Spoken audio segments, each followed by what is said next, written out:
সমাজসেবামূলক কর্মকাণ্ডে বিশেষ অবদানের স্বীকৃতিস্বরূপ যুক্তরাষ্ট্রের কেদার ব্রুক ইউনিভার্সিটি বিশ্ববিদ্যালয় ইসলামপুরের বিশিষ্ট দন্তচিকিৎসক ডা. সৌবর্ণ পালকে সম্মানসূচক ডক্টরেট ডিগ্রি ও স্বর্ণ পদকে ভূষিত করেছে।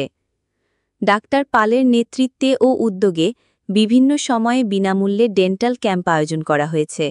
এছাড়াও বিভিন্ন স্বেচ্ছাসেবী সংগঠনের সঙ্গে যৌথভাবে তিনি বহু সামাজিক কাজের সঙ্গে যুক্ত রয়েছেন। দরিদ্র ও সুবিধাবঞ্চিত মানুষদের মাঝে বিনামূল্যে চিকিৎসা পৌঁছে দেওয়ার এই প্রচেষ্টাই তাকে আন্তর্জাতিক পর্যায়ে স্বীকৃতি এনে দিয়েছে।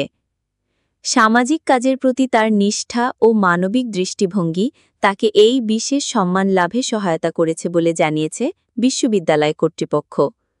এই সম্মানে ড. সৌবর্ণ পাল গর্বিত এবং আগামী দিনে আরও বৃহৎ পরিসরে সমাজসেবামূলক কাজ করার অঙ্গীকার ব্যক্ত করেছেন।